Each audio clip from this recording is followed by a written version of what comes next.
As I said, today is going to be the third vlog, and immediately after the first vlog, I got asked the question, Jay, why did you switch up your content? Why did you change the channel?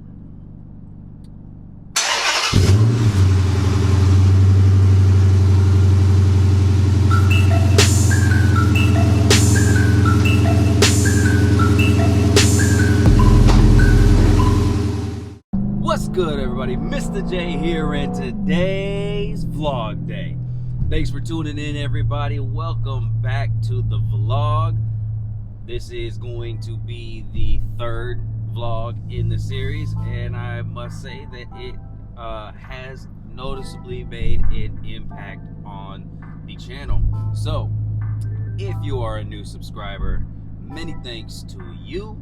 If you're a first-time viewer, consider hitting that subscribe button, man. We are taking this thing all the way up. I do vlogs now, mods, how-tos, DIYs, all of that on Gotham Hemi. This is all just a chronicle of the journey of Gotham Hemi from beginning to the next venture. You know, whatever the next venture may be. So, hit that subscribe button, stay tuned, don't want to miss anything, but diving right into today's vlog. As I said, today is going to be the third vlog, and immediately after the first vlog, I got asked the question, Jay, why did you switch up your content? Why did you change the channel? The short answer is, I didn't. I still released my regularly scheduled content that following Friday, and I will continue to release my regular content on Fridays. Now, as longtime followers of the channel will know, I shoot videos way in advance. By the time you guys see the video hit YouTube, it has already been done on the car for upwards of 4 to 6 months. So there's a tremendous a lag time there, and I do that intentionally. This isn't my first venture on YouTube. You know, I'm also an artist, so my first venture into YouTube was trying to do an art channel. And one of the things that I learned from that experience was that, you know, I wasn't producing enough content. So when I started to come to the mind of launching this channel, I made sure that I had a good buffer of content, so that way I could continuously put out content. I've only missed 1 week since releasing the channel, but that wasn't really a miss. That was basically a scheduled absence. It was for the holiday week. So I've consistently put out content, and I've got more to come. Where the channel suffers from that is what that first vlog was, which was a current event. So the vlogs are going to be a way for me to, you know, be in the moment, be able to put out content that is relatively close to the day of the shoot and the day of release. Why I started YouTube is because I love filmmaking. Woo! Wow! Oh my gosh, did you guys see that? Did you see that? Ooh, got some beautiful cars up here on the hill. Damn. Excuse the interruption, but the reason why I started the YouTube venture in the first place is because I have a long time love for filmmaking. I got involved in filmmaking when I was in the back half of high school. I took like 3 courses of video productions classes, and I just, you know, before that I had always been involved in acting and drama, and, you know, I'm a buff, so filming came very, very naturally to me, and not just naturally, but it was just a natural and instant hobby. I absolutely loved it. And as I got older, grew into the workforce, like I pretty much had to depart from it because of the expenses that were associated with it, and just the rigors of becoming an adult and the responsibilities that I had to take care of. Making videos wasn't gonna pay the rent, so I had to shelve it for the longest time. And recently, within like the past 5 years, there's been such a technology boom as far as filmmaking goes that looking back on when I first started in video production, we're talking about a world of difference. Like the landscape of filmmaking today has become so much more consumer friendly than it was when I started. For instance, we're talking about I can shoot, edit, and publish a video all from my cell phone. That's crazy. Not crazy today, because I'm a technology buff. I keep up with technology. Technology will never pass me by. But when I think back, and I'm only 34 years old, I'm not talking about ancient times here. When I think back to when I first started video production, we're talking camcorders. Camcorders don't even really exist anymore. You can buy those things for $100 off of Amazon because nobody really uses them. We're talking about camcorders with mini DV tapes, like actual film, not SD cards, film. DSLRs were around, but DSLRs were really more like your camcorders. They weren't multi-purpose cameras that shot video. And editing was completely different. If you were fortunate enough to have a computer that was powerful enough to do video editing, that's all it did. So the landscape has changed dramatically. It's just crazy. Like back then, if you wanted to shoot a video, your camera is going to start out at $2,000, and your computer is going to be an expense all in itself, and that's like not even getting into the actual mechanics of shooting the video. The craziest part is like camera accessories. Like today, I can get a DJI gimbal for $200. I can go out, buy a gimbal for my smartphone, $200. I can go out, get a gimbal for a mirrorless camera for about $300.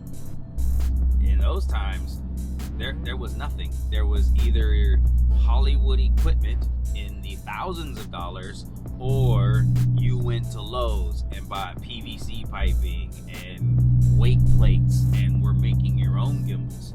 And it's been really invigorating to get back into it, with all the advancements of technology, and not to mention publishing. Like, back then, if I made a video, it was basically for me and my friends' personal satisfaction. We could share it and everything with, we could put it on MySpace. We could put it on MySpace, or, the humble beginnings of Facebook. And then YouTube was there as well, but YouTube was completely different than it is today. YouTube was like, you only went to YouTube if you wanted to learn how to tie your shoes. That's what YouTube was back then, before it got big. If I made a video, like I said, it was just for me and my friends' satisfaction. We had fun doing it. Whereas today, like I said, you can shoot, edit, and publish a video to literally thousands of people. You can get thousands of views by doing nothing but hitting a share button. So it's been very exciting to get back into filming, and because I have such a love for filming, I want to do more things than just sit behind the wheel and film. That's why I do a lot of the montages. you know, you see a lot of the montages with the car. You know, when I do walk arounds, you know, I'm not just walking around with the camera. I really get into it, try to make it as cinematic as possible. It's because, you know, I love the filmmaking venture, and I just got the drone, so, you know, I'll be looking for different ways to incorporate the drone footage into the channel. This vlogging, I think, is really going to give me that venue or that freedom to do different things. Like I said, mods, DIY, that's all going to continue on Fridays, but the Tuesdays is going to be, you know, whatever, you know, and that's how I would really like it to be. I think that there's also a certain amount of sustainability in being adaptable. You know, I follow several car channels.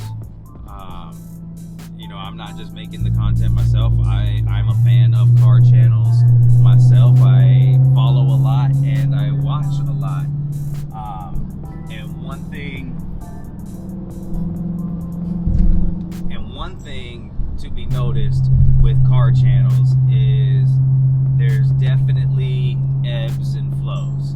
You know, like you might follow somebody who's able to put out 16 videos in a row, just like wildfire, just firing them out, pumping them out, pumping them out, pumping them out.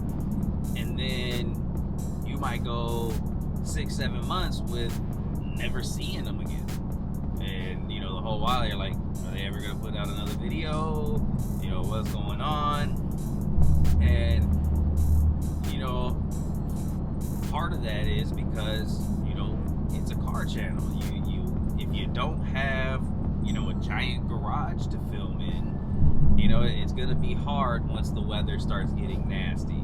Sustainability isn't always about doing the same thing. Sustainability is how you can adapt to change, how you can continue to innovate and, you know, continue to do things differently. So what's the sustainability of DIYs and mods?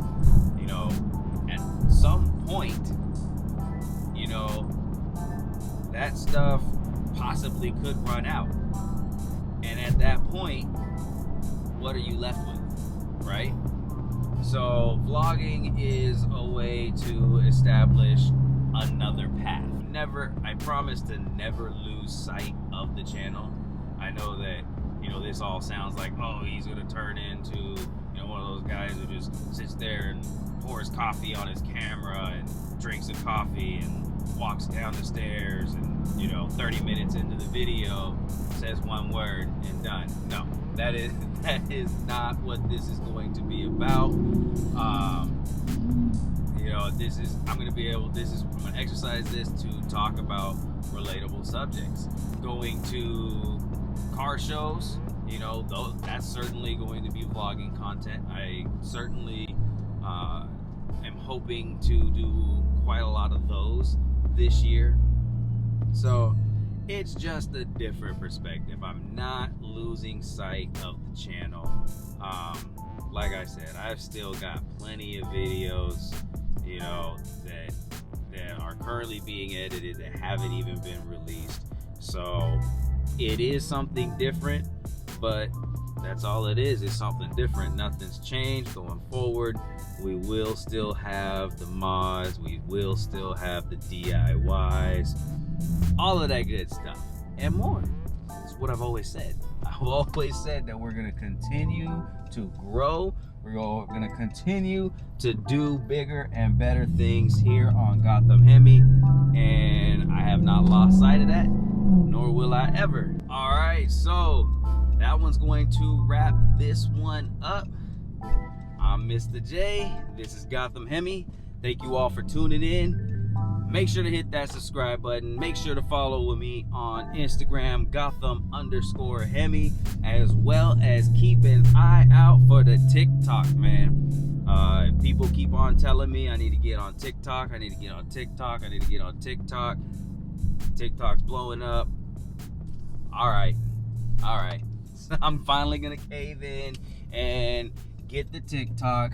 My daughters will probably be super excited. They don't do nothing but TikTok all day long, but it's coming. So, once again, thanks for tuning in. Thanks for your support, and I'll catch you guys in the next one.